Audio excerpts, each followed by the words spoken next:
Okay. All right.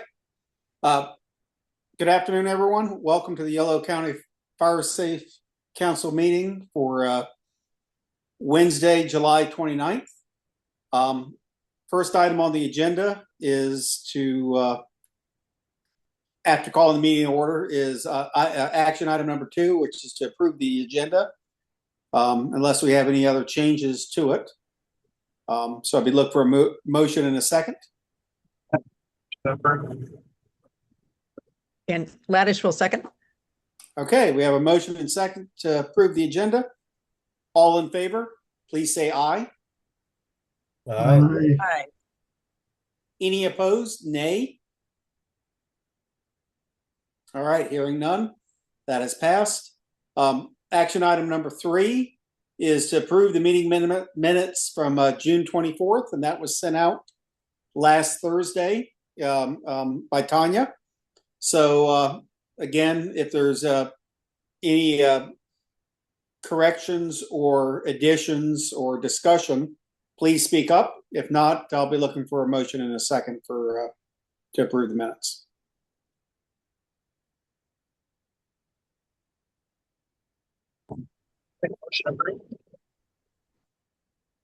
And I'll second that.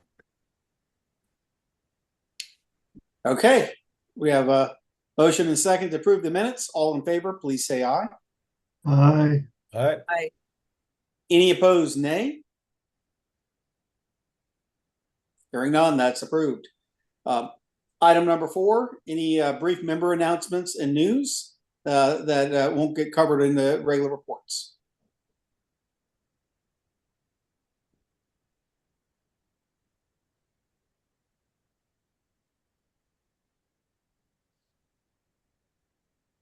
All right. Well, hearing none, Allie, it looks like we're on to item 5, the Intercoast Collaborative Regional Priority Plan feedback. Great, thanks, Jonathan. Let me just get my stuff all together. You are a co-host, and Gretchen, I'm making you a co-host. Okay, let me share my screen. Like the CPAs or whatever. Yeah. Because those things are all, a lot of them are better, and we're. Okay, hopefully you're seeing that presentation now. We do, but we still got a couple people who might not be muted. That one. Oh, I think I have a lot of background noise. Sorry, guys. Hopefully that's not too distracting. Okay. Okay, so just to kick us off here, I'm presenting on our latest steps for the regional priority plan. So we're at a stage where we're soliciting feedback on the project intake form and multiple benefit framework. So this is an opportunity for folks to provide feedback on how projects will be included in the regional priority plan. I'm going to give a quick, short presentation on the process, and then if folks want to provide more feedback and go more in depth on this, then you can feel free to please reach out to me. I'm going to drop the feedback form and some other resources in the chat for folks to look at while I'm talking. Hopefully I can Whatever one. get this Zoom back open. Sorry, I lost my window. Okay, sorry. Here we go. Drop it in the chat now. That's the feedback form, and then I'm going to drop a Google Drive link with a bunch of resources so that you can look at that later or while I'm talking about this and get some more information on what's going on. Okay, cool. So let me dive in. Oh, yeah, no. Oops, not that. Here we go. Yeah, Okay, so I've come on the Fire Safe Council, talked about our regional priority plan a couple of times, but just for a quick reminder, Yolo County is part of the Intercoast Collaborative, which consists of these counties here, Lake Calusa, Napa, Solano, and or a portion of Sonoma County. And right now, we've been drafting the regional priority plan, but right now we are thinking through how projects will be included in the regional priority plan and then how they will be evaluated. So yeah, that's what I'll be talking about today. So just a quick recap on what is the regional priority plan. And yeah, sorry, just to say, as a reminder, this is part of a larger ongoing coordinated statewide effort to improve forest health and wildfire resilience as part of the Department of Conservation's Regional Forest and Fire Capacity Program. So the map on the right shows the different RFFC block grantees. Ours is highlighted in that kind of light violet color here. So this is just to show that a bunch of other regions across California are doing this same process. And our regional priority plans will be rolling out, or some have already rolled out. But they all kind of have the same structure. So the RPPs will include a shared vision for the region that's grounded in current conditions and local knowledge. It'll also include a list of ready-to-go projects, including forest and wildfire resilience projects. Those are like the classic projects that have fuels reduction, reforestation, beneficial fire. They'll also have capacity building projects that, with the goals hopefully strengthening local expertise and partnerships. That can be anything from workforce development to community education. The third thing that it'll include is a transparent approach for evaluating the multiple benefits of projects, including ecological and community benefits. And then the last thing to result will be a public platform to track projects and progress over time.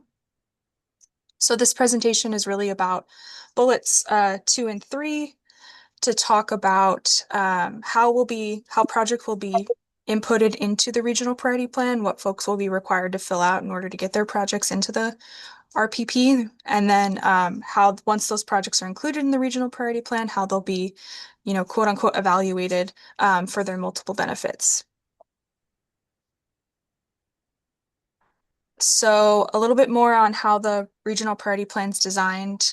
It's designed to provide cross-boundary coordination, collaboration, and will hopefully be a planning tool to identify and create visibility of projects and identify gaps.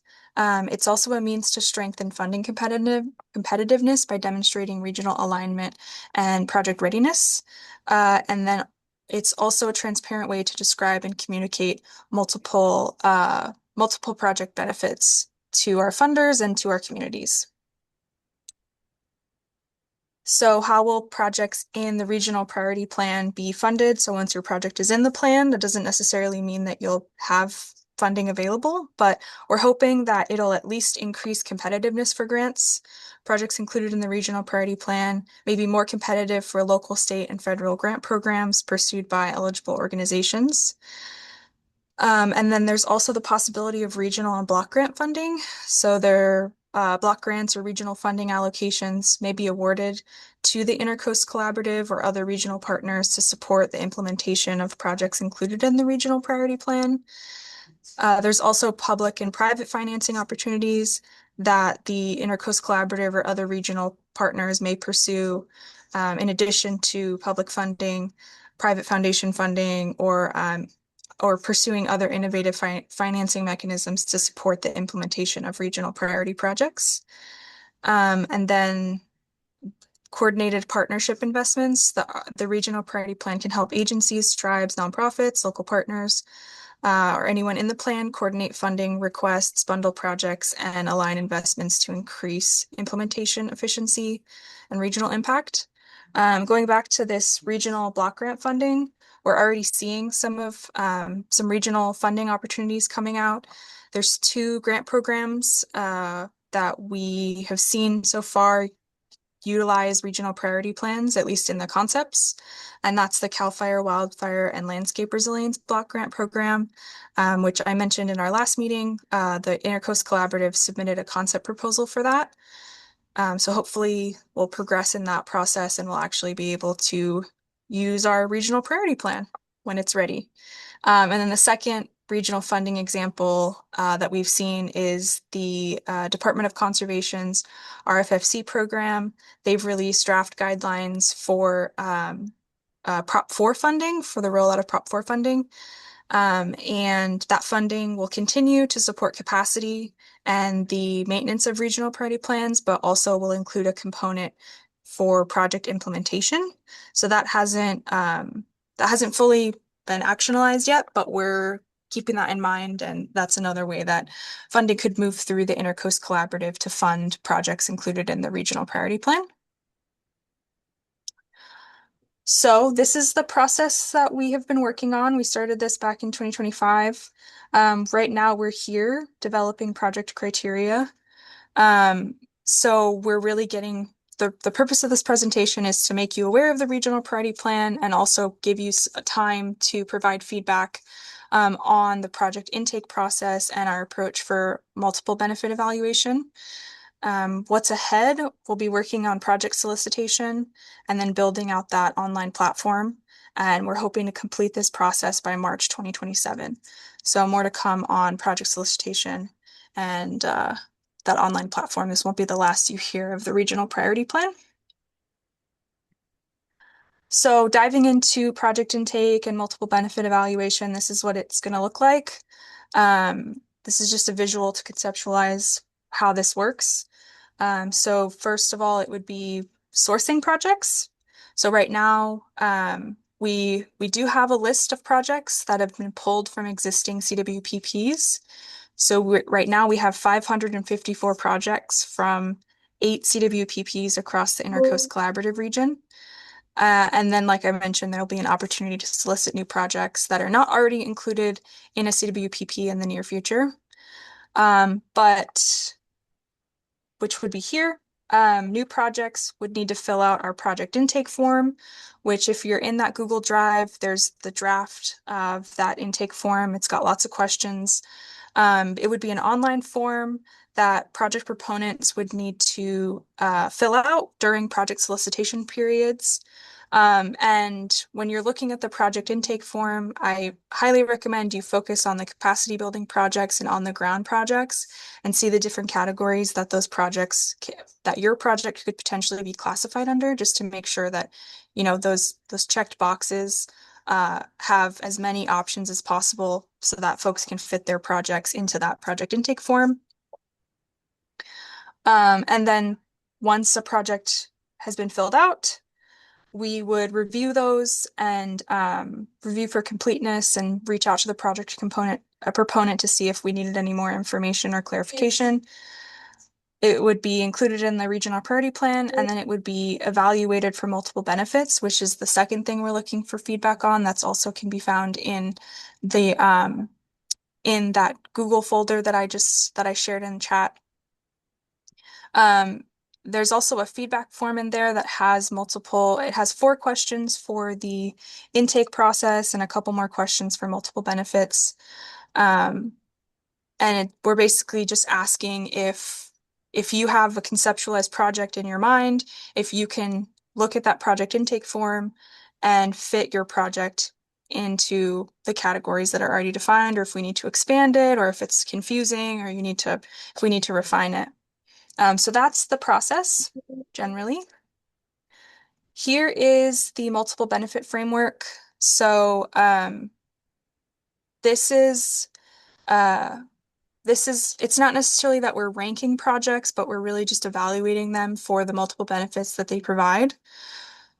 These benefits have been aligned with local, state, federal, and tribal initiatives. So one of them that led into this was the state's Pillar of Resilience that was developed by the California Wildfire Task Force at the state level. And while we expect all projects in the RPP to have wildfire resilience benefits, those are the top 2 that are highlighted here. You know, we really want projects to tackle fire adapted communities or forest resilience or fire dynamics. We also want to be able to, you know, tag other projects with other potential benefits that might help us match projects with potential funding sources. So yeah, that's pretty much the project intake and multiple benefit evaluation framework. I'm keeping it short and sweet just to give folks, you know, an introduction into this process. And then if you're interested in diving into this more in depth and you want to walk through that, if you want to walk through that form with me, just please reach out to my email. Or you can also fill out that form on your own. So if you want to just go through and look at the project intake form and the multiple benefit evaluation stuff and fill out that with your own input, please feel free. One caveat is the deadline for input is August 10th. So if you can get it in before then, that'd be greatly appreciated. And if you have any questions, please feel free to reach out via email. My email's on screen. Does anyone have any questions? That was kind of short and sweet, but I know we've got a big agenda today. Yeah, Ally, what does this cover? Just cover the Yolo County or more than that? So it covers, let me go back to our, oops, wrong way. This covers our Intercoast Collaborative region. So it's Lake, Colusa, Yolo, Solano, Napa, and Sonoma counties. Okay.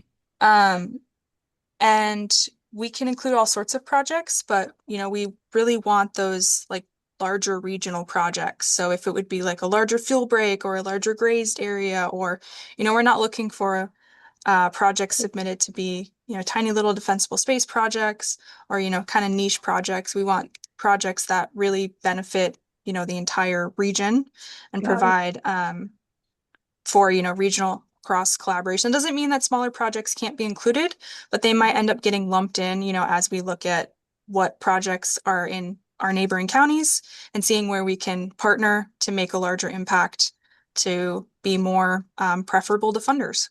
Okay, that's great. Thanks. Any other questions? Allie, the timeline for feedback on this is, I mean, you're giving us a couple of weeks. Is the intention of asking for this just making sure that any projects that we like currently have conceptualized will be able to get plugged into this system like rapidly? Or are these criteria going to be set in stone once the feedback period is over and unable to be changed in the future? Or is this like a flexible process in general? I'm not sure how we'll be revising this as we go. I know that the intention is that, as after August 10th, where, based on that feedback that we get in our feedback timeline, that it would be then incorporated. We would revise our project intake forms and multiple benefit framework, and that would be kind of it, at least for now, as we move forward with the regional priority plan. So any projects that you would submit when we're doing our project solicitation would be with that new revised quote unquote project intake form. Kate, I see you're raising your hand. Yeah, just to expand on that, it would be there may be revisions in the future, but the further along the process we go, the more difficult it's going to be to revise like different fields or potentially order that they're presented. So it's a good idea if you have projects in mind to go ahead and just look at the forms and see if they make sense to you, if they're asking for anything you think is too much to ask for or that is going to be difficult to track down. That's the kind of feedback that we're looking for in this. And there would be opportunities to revise, but it would require then revising all the projects if we add another field. If there's something that we aren't asking for that you think is super important to include, that would be another suggestion that we would welcome. So it's that kind of feedback that we're looking for. No, this isn't intuitive, the flow is wrong, or I think you're missing this really important aspect of fire-related projects, or this particular detail is too much to track down. That sort of thing is the kind of feedback we're looking for to make the process easiest to use and still get the information that we feel like we need to promote projects to the state and get our region funded. Got it. So we're using sort of general experience with the whole like grant submission project proposal process to try and create something from the ground up that isn't broken from the start, and then essentially like taking existing projects we've got in our back pocket and using that to sort of like beta test the intake forms to make sure that this is going to work for us. Exactly. Okay, cool. Thank you.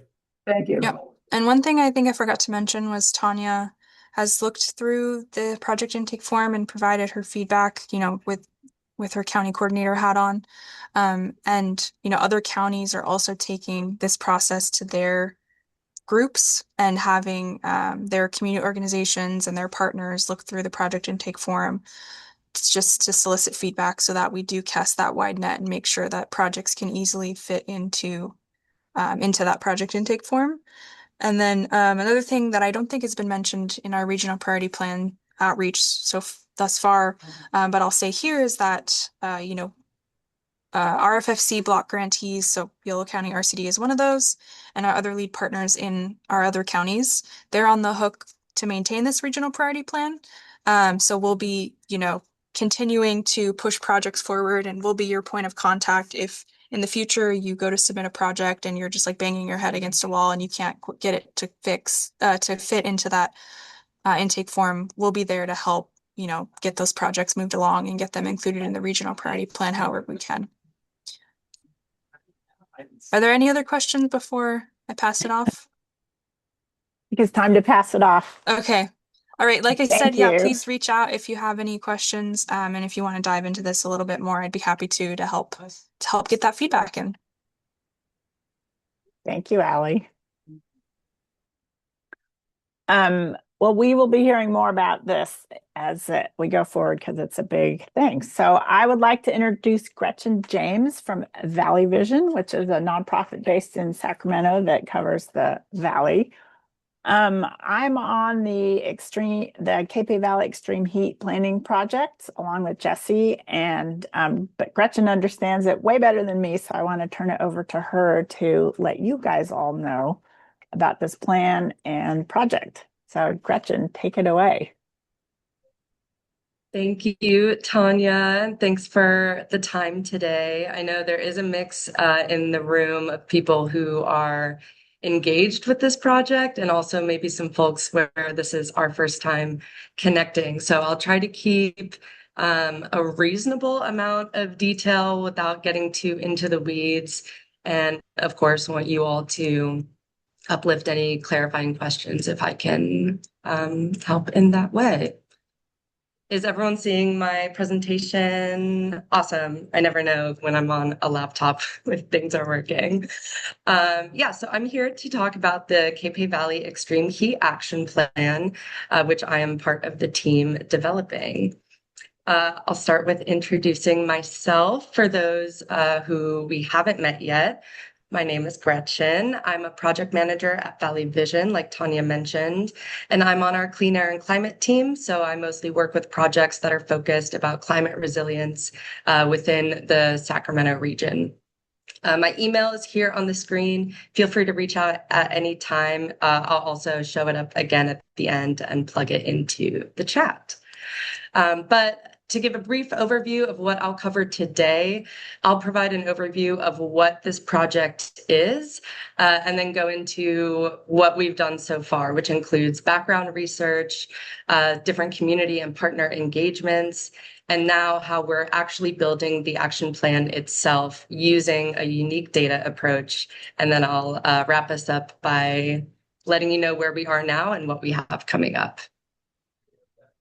So the overall goal of this project is to create an extreme heat action plan that better positions the region to implement resilience strategies, particularly in the KP Valley. So the project team is noted on the right. New Season Community Development Corporation is the lead for this project. They submitted the grant application.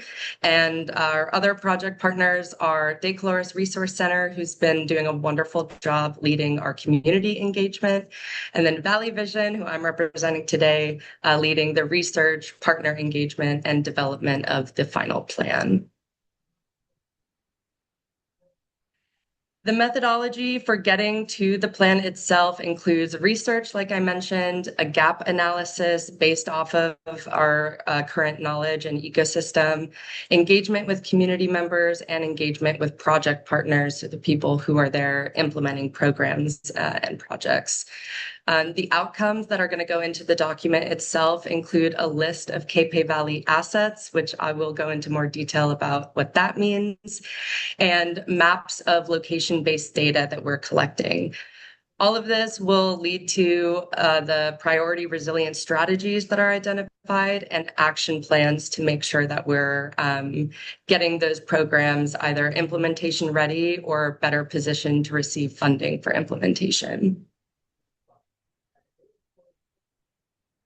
All right. Now I'm going to get into the details.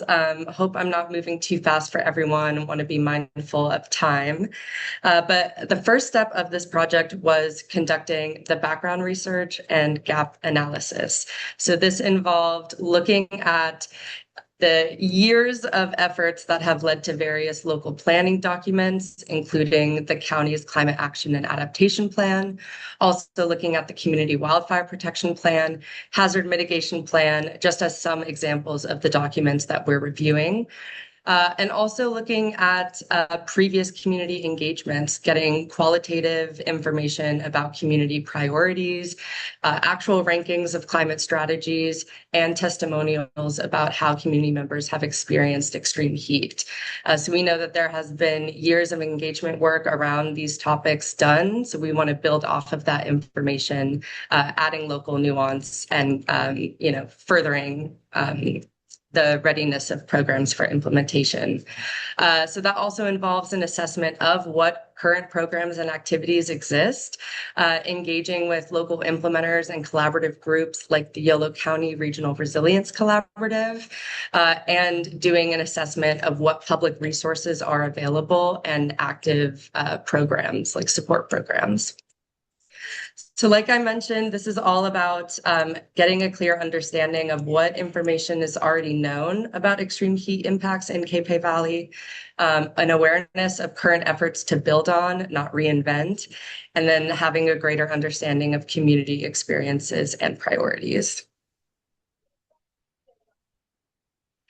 So by looking at all of this data, one clear gap that came out through our gap analysis that would bring us closer to implementation readiness or being better positioned to receive funding is having location-based data to identify and prioritize sites for strategy implementation. So to fill that gap, we've engaged in community engagement as well as engagement with implementers and project partners. Our community engagement efforts has been led by De Coloris, and it has involved surveys that have been distributed at various community events. The last one is actually happening this Friday, and then next week we'll be able to receive all the survey data that we've collected thus far. And then we also held a Spanish language focus group with mapping activities to help us really get that location-based data that was missing. So some of the amazing and useful outcomes that we've gotten from our community engagement is information on where residents regularly visit and where they are experiencing extreme heat impacts commonly, community awareness and usage of existing and available resources, barriers to accessing support, and community priorities for improving heat resilience, which strategies they were really stoked on. The partner side of the engagement has involved the Capay Valley Champions Group, which many of you are familiar with as you've been engaged with us as this part of the project. This is essentially the advisory group that is bringing in expertise and insights to not only provide feedback on our process and development of the action plan, but also to provide insight on what existing programs are happening in the region and what their implementation needs are. Beyond the Champions Group, we've also been doing additional interviews with program managers and implementers to identify project needs, including Yolo cultural practitioners and the collaborative group from Yolo County. And this is not an extensive list of who is represented in our Champions Group, but this is just to give a sense of the various ways we are, or the various types of organizations we're engaging with to collect information and insight. So building the actual plan itself is a very unique data approach, building off of the existing knowledge and years of work that's been done, as well as the data that we've collected through our own engagement work. So the actual document itself will have a summary of our research, a summary of local context to the Capay Valley, the list of assets in the Capay Valley for investment or potential future investment, our engagement activities and outcomes, maps of location-based data, and then the priority strategies, active efforts and program needs, and ultimately the actions to support implementation of those efforts. The asset list is a key element of the action plan, and this includes existing and available resources in the Capay Valley, as well as sites for potential future investments. So this could be, I'll jump to the next slide, a physical place. These are locations or facilities that could be invested in to implement strategies like implementing cooling upgrades into a facility that could be used as a resilience center. This could also be organizations or programs that are providing support for community members to improve their energy efficiency in their home. It could be ongoing data collection to further understand what community needs and priorities are. And it could also be ecological assets, which are landscapes or locations where nature-based solutions or other like heat resilience strategies like tree planting or adding shade cover could be implemented. Then now, based off of our engagement, based off of the assessment of assets in the Capay Valley, we now have this very unique collection of location-based data. So we're creating maps of where community members frequent, where extreme heat impacts are being felt, where there are active and existing resources, and where there are potential sites for investments. So this is what we're adding that hasn't been available yet is this unique opportunity to layer this data based on location to help guide where implementation can take place and where funding should be directed. So on the right, I know that may be hard to read, but that's just to give a little peek at how the mapping activity went at the focus group. So we're really getting concrete information about where shade could be added, where upgrades could be made, and where people could receive more support.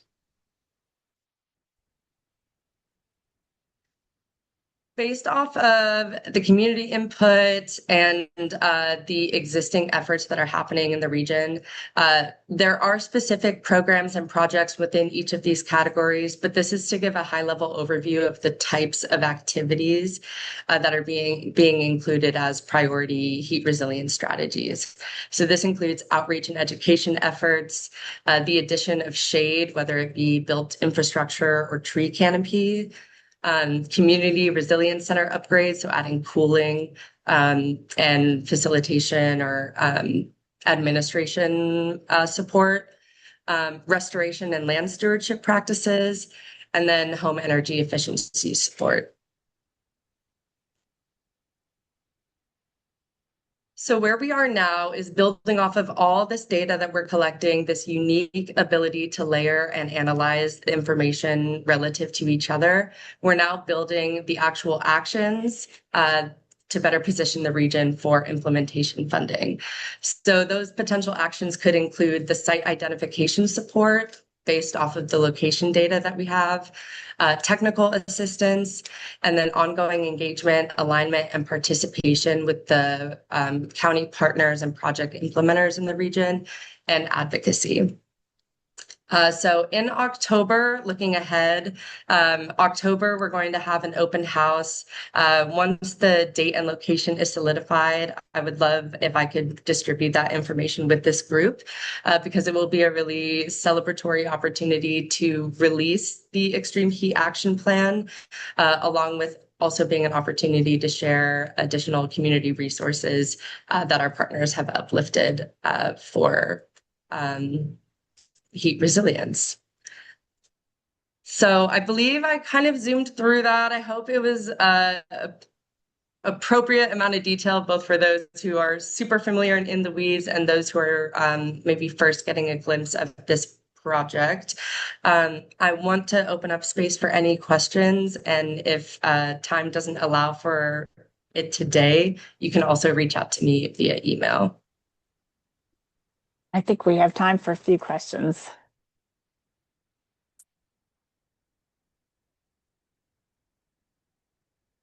Have you guys come up to the valley yet, or did you just do Madison and Esparto so far for the mapping?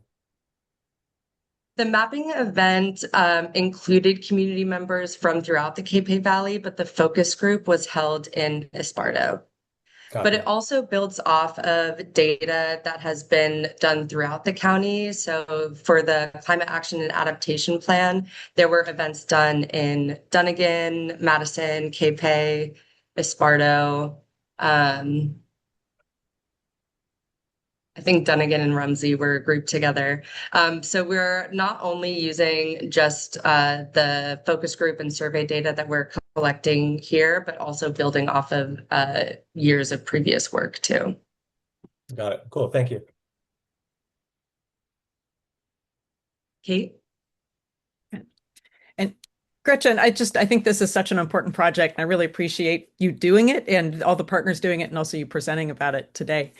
And I'm wondering, as you're doing outreach and looking ahead, if there's been any special outreach or information gathering from people with various access and functional needs. I mean, since heat's just like really one of the huge killers, and people with access and functional needs, including a range of disabilities and either advanced or very young age, people who are pregnant, this sort of thing, are at significant and increased risk. So I didn't know if that piece of the puzzle kind of fit in so far. Yeah, that's a great question. Thank you for uplifting it. In our community data, there is a lot of really valuable qualitative information and testimonials about people's personal experiences. And in there, you can see we have testimonials from farm workers, which are a particularly vulnerable group to extreme heat impacts.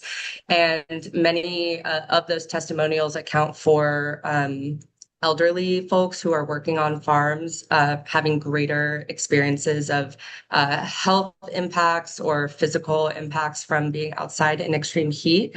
We also have data we have a large amount of data of parents who are picking up their children from school, noting that waiting at the school buildings where there's no shade is a very common experience of extreme heat. So that kind of qualitative information and personal perspectives gives us that ability to recognize where there are higher priority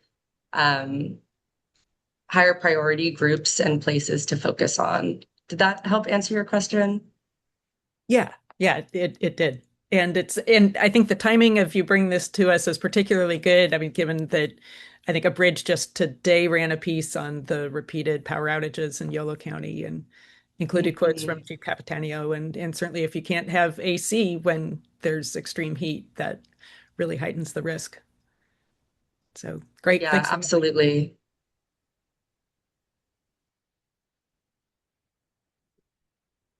Well, thank you, Gretchen. I hope folks get Gretchen's email, and we'll definitely send you the any information that you would like to share with the Fire Safe Council going forward. Then I would be happy to share that with this group, my email list. Wonderful. Thank you. Yeah, thank you. So this is a good time to so remember last month, Megs and Kathy presented some information on what it takes to build a resilient center with old, existing, much loved buildings. And I said we're going to do a little spreadsheet. So we actually, this isn't going to happen overnight, but I wanted to share the information that they gathered, which is in a spreadsheet, just to give folks an idea of what it takes to build a resilient center. So this is the Western Yolo Grange. Megs did a bunch of research. We've got the big thing is the propane generator. And Megs and Kathy got the same or quote from the same folks. So it's about $25,000 for that. And then a new heating and air for the Grange is about 40,000. Meg's got a bunch of different quotes for a small 3,000 to 5,000 gallon water tanks. And then a big old water tank, which is going to be more like $50,000. So again, a lot of quotes are pending. We're not moving forward on this, but gathering the information is huge and hugely helpful. For the Rumsey Hall, again, we got our generator. They got a quote for a 3-ton mini split for heating and air, which is about $10,000. If you recall, last month, Kathy talked about not having an easement for a place to put the 30,000 gallon water tank, but that an easement could be obtained. And then Kathy also got a air filtration system estimate for air purification in a smoke event for $2,250. So we're at about 40,000 for the Rumsey Hall right now, and more realistically, around 100,000 for the Western Yolo Grange. So again, these were just, we're dipping our toes in and moving forward. There's lots of potential, and the Cape Valley Fire Department is a resilience center now. So Jesse, could you give folks a little bit of information about that, unless anyone has any questions about these quotes?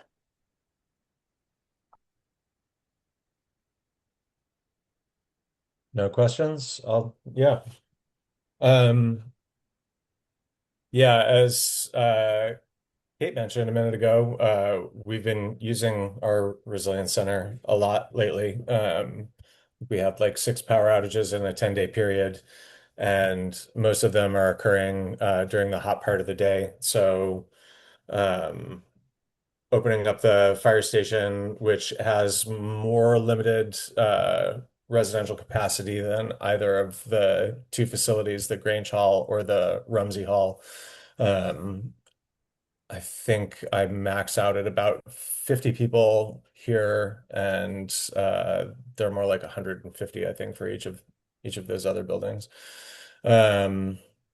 So we've got volunteer roster, which are the Seavera volunteers who come and open the station up. We do community outreach to the entire valley through, Facebook, word of mouth, emails, and then invite people in. And we'll usually staff between noon and 9 p.m. and allow people to come in and use bathrooms, kitchen, enjoy the air conditioning, such as it is, and charge devices. Our Wi-Fi continues to operate. We had to change providers, but now we've got available Wi-Fi during power outages that's run off of our generator. It's been a good resource for the community, and it's been getting used. We are also currently in the grant process trying to improve this old and well-loved facility. And it is going to cost much more than $100,000 for us to do that, because we are having to focus on a number of infrastructure changes related to ADA accessibility. Right now,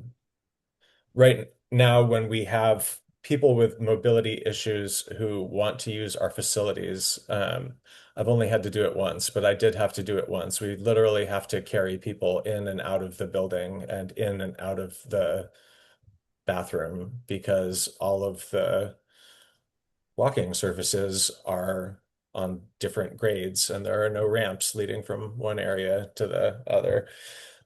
So we've been heavily exploring grant funding opportunities to try and make those retrofits as well as improve, improve the HVAC system. And actually looking at an opportunity right now, I spoke with my board and I might be able to work something out where we can partner on one of the grants that we're in process with the Gwenda Grange and try and see if we can snag them a part of that funding that they need for their project. Thank you. So lots of things are happening. Does anyone have any more questions or comments about the Resilience Center? Yeah, Tanya, Tanya, I have a question. Is transportation an issue to these two facilities? I think Jesse could answer that question better, or Megs or Kathy. So there is no public transit in the Cape Valley. The Sivera volunteers are a really widespread network of community members who actually like maintain lists of residents with mobility issues, primarily for assistance if we have to evacuate due to a large scale event like a fire or a flood. But we have community members checking in on other community members and volunteers available to provide assistance if needs be. It's not like a very streamlined process at all. It's like definitely some rural like baling wire and twine kind of stuff. But it seems to be effective at the moment. Okay, that's good information to know. I think when you plan these resilience centers, you really need to take that into account, because if people can't get to the resilience centers, it doesn't do you any good. Yeah, that's a really good point. Thank you. Sarah, Morgan. Yeah, I was curious if there's been any feedback from the community, or if the group's been looking into costing out an electric vehicle charger to add to the resilience centers as well. Thinking about if anyone has electric vehicles up there and power's out, then they're kind of without transportation, without being able to charge. So I just wanted to throw that out there as a consideration. I can't remember off the top of my head the current grant opportunity. The grant proposal that we're working with right now is sort of a rewritten version of an earlier climate-oriented EPA application, and it definitely included an EV charger for our station, as well as like solar panels and battery backups for more grid resilience. I can't remember off the top of my head if that charger stayed in the application when we transitioned it to its current form, though. So I will check on that. And thank you for reminding me. And Kate, and then I'd like to move on to our regular reports. And I'll keep this quick. Big thanks for considering the ADA needs. Really appreciate it. And in case it might be helpful, resources for independent living of Sacramento and Yolo counties might have ideas of different ways to get things covered, or they might actually have resources that you can draw on. So I figured I'd mention that just in case that'd be helpful. That would be great. Yeah. And I should probably tie in with you sooner rather than later. We might be going for another round of like letters of support also. Like resources are helpful, but I would definitely like to talk to you sometime soon. Great. Yeah, let's do it. Thanks. Awesome. Well, let's move on to through our regular reports. I think everybody got my coordinator report, but I want to turn it over to Battalion Chief Freyer to introduce yourself and give a CAL FIRE report. Yeah, hello everyone. Thanks for having me tonight. My name is Jason Fryer. I just took a new position in the Sonoma Lake Napa unit. It is the Hazard Mitigation Battalion Chief position. That means that I'll be working with most of the fire safe councils that lie within the administrative unit, such as yours, and working alongside everyone, such as the RCD, PBAs, to try and identify projects and keep them going through the pipeline all the way from the incipient stage all the way to the implementation day. So looking forward to it. I'm also going to be working, hand in hand with the operational battalion chiefs. So you may see the normal folks such as Battalion Chief Trevin Close or Chief Donnie Privet in these meetings as well. I'll be here to enhance what they already provide to you guys on a normal, regular basis. So it's a new program. I work directly under Deputy Chief Ryan Isham, who I believe is still on the call. But we're trying to develop our pre-fire shop, forest resiliency, and community risk reduction program within the administrative unit, and this is one of those parts to it. So again, happy to be here. Thanks for having me tonight, and I look forward to more meetings. As far as an operational brief, I can give you a little bit. I don't know if what has been provided to you in the past as far as the previous months and prior meetings, but I can give you a little bit of the seasonal outlook, where we stand as far as our operational readiness, and where we're going moving forward. So with that, I'll give you a little seasonal outlook. The 2026 fire season has started early, and it's signaling to above average fire danger for the year. That's due to an early heat waves, and that's contributing to an early growing season for us throughout the region. This is going to result in our grass, shrubs, and brush dying earlier than typically expected. The fire season is expected to be influenced also by a strong El Nino presence, which will be connected to a well above average temperature and higher than average thunderstorm activity throughout the region. That will translate into a higher potential for dry lightning events. We're anticipating an average occurrence of north wind and Diablo wind events, and with that, in conjunction with high temperatures and dry field conditions, we could possibly see extreme fire danger because of it. As of April, the fire season outlook is looking similar to the 2015 fire season, and that included the Valley, Rocky, and Jerusalem fires. For those of you that were around just north of 10 years ago, and we're also seeing similarities to the 2020 fire season within the unit, and that we also experienced a significant dry lightning fire siege during 2020. The largest variable to this outlook is the expected monsoonal moisture that could be coming to the area, and that will arrive as wetting rain, or only short rain events throughout those thunderstorms. So that's the seasonal outlook. Obviously, that can change as we move into the fall months, but that's what we're gearing up for. As far as our operational stance that we have right now, peak staffing for CAL FIRE is March through December. With that, we have 31 frontline fire engines, and 3 of those are within your guys' portion of the administrative unit, which is Yolo and Colusa counties. We have 6 bulldozers in the unit. 1 of those is sitting at Brooks Station.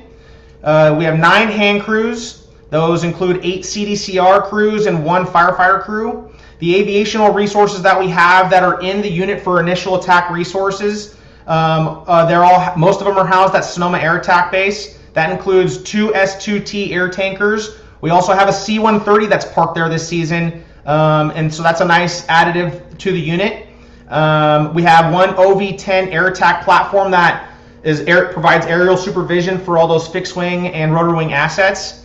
At Boggs Mountain, at Boggs Mountain Hell Attack Base, we have an S-70I Firehawk, and that helicopter is a Type 1 air tanker with 1,000-gallon water dropping capabilities, as well as an 8-person hell attack crew and night flying capabilities. We also have exclusive use helicopters that started in June. That includes a CH-47 Chinook out of the Napa Airport. I think that has just north or right about 2,300 gallons for its water dropping capabilities. That is also a night flying helicopter. And then we also have 2 UH-60 Blackhawks, one being at Sonoma Air Attack Base and another one being in Marin. And those both have 1,000-gallon water dropping capabilities as well. And with all that, one of the major changes that we've had here in CAL FIRE this year is that we're transitioning into the most significant staffing model that we've ever had, and that's what we're calling the traditional staffing model. And that includes two company officers, so a captain and an engineer and a firefighter on selective engines throughout the unit, where we used to have one company officer, so an engineer or a captain, and two firefighters. So that's going to be able to provide a little bit more line supervision, more experience on the engines day to day, and in everyone in all the CAL FIRE resources in your division, Leesville, Wilbur Springs, and Brook stations, they've already been adhering to that staffing model for over a year. So we're seeing high successes just within your local area with that staffing model. But yeah, with that's all I have as far as an operational brief, where we're standing. We have had some significant fires already within the unit, one being in Rumsey Canyon as of 2 weeks ago. And with that, I'd like to report that fire has been 100% contained. And today actually noted the third day of no smokes on that incident, and when we're trying to officially close that one out. We've also had the Puda incident, which is one of your neighboring areas. It was actually in Yolo County on the Solano-Yolo County border. So my job is to look at projects and assets at risk. And so across county boundaries such as Puda Creek or even the Blue Ridge between Napa and Yolo counties, those are the sorts of things that we're looking for on a grander scale, like Ms. Perlman was saying, for the RCD regional projects. So again, thank you for having me. I'm looking forward to working with all of you in the near future, and hopefully trying to get more treated acres on the ground than we've ever seen before, and hopefully starting to see some improvements on some of our more contentious acres that we have throughout the year. So again, thanks for having me. Thank you. If you guys can bear with us and sit tight for another 5 minutes so we can roll through the rest of our report, that would be great. Christopher from OES, you have anything to Good report? evening, everyone. Good evening, everyone. So just one update. So on August 13th, we'll be having our second Disaster Service Council meeting from 10 a.m. to 11:30 a.m. and it'll be held at the community room at the Gonzalez building in Woodland. If you guys have any questions, feel free to reach out to me. I could forward you guys the agenda, and it will also be posted on the county website by the end of this week. So feel free to reach out if you have any questions. Thank you. Awesome. Thank you, Chris. In terms of the Yolo County RCD, you guys got my coordinator report, but I also wanted to let you know that we submitted a CAL FIRE wildfire protection grant on the 7th of July to do some roadside work in Yolo County, and we're partnering with Colusa County to do some work around Wilbur Springs. So we'll hear about that. Keep you updated. And then Allie, you have a few announcements for the PBA. Yep. Thanks, Tanya. Just a quick plug for some upcoming events. I've mentioned them before, so I'll keep it brief, but we have a PBA social and post-fire recovery walk, which is happening on August 8th. I'll drop a link in the chat with more information and where you can register. And then we have our firelighter training, which is happening end of August into September. That's just a really basic intro to prescribed fire, so that folks that attend can be informed participants when a prescribed burn comes around, and just know safety and operations and all of that. So 2 opportunities to get involved there, and I'll drop the links in chat for registration. And then I guess I can dive into a quick update for our outreach. Working on a newsletter. We finished our prescribed grazing video, so that'll come out pretty soon. We're hoping to schedule a chipper day in August, so that'll probably be mid-August. We don't have a date just yet, but we have 3 properties on the list, so there's still room for other properties. If you have piles, please submit on our website. And I guess I'll just leave it at that since we're running late on time. Thank you. The last report is from Solano RCD, who is not here, but Karen wanted me to let folks know that the Solano Fire Safe Council meeting is Wednesday, August 5th at 4 p.m. That's a week from today. The link is in my coordinator report to the Zoom meeting, so you don't have to travel. And they're also going to be covering the regional priority plan in case you have more questions. And then I also wanted to let you know that we completed many acres of grazing for fuels reduction just in time for a more intense heat. Including in Solano County, we had 76 acres grazed, and in Yolo County, we had 106 acres grazed. So we will tell you more about that in the next meeting. But that's a lot of fuel that is literally consumed by animals and left out as nice little pellets on the ground. Now I'd like to quickly turn it over to our community fire safe councils. We have Cape Valley is here. Moira?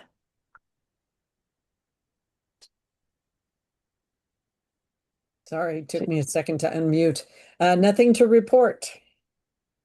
Okay, no news is good news. And all our neighbors are not here, but Wes Winters is here. Debbie's here. Thank you. I just wanted, we're working on some old business, which seems to continue on, where we want to have a secondary evacuation route from Golden Bear. And so we're still working on that. We're also working on getting 100% compliance of our residents with the green address, reflective address signs.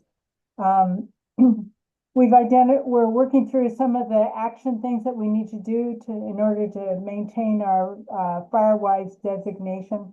Some of that is helping people with some of their land clearing and also identifying people that have actually done upgrades to their home and sort of highlighting them and the projects that they've done and how much it's cost them and the time involved, that type of thing. And the most exciting thing actually going on is the grazing cooperative that we've formed. And it looks like there's about 5 or 6 people that have joined together and are going to begin this. So that's exciting for us. Awesome. Thank you.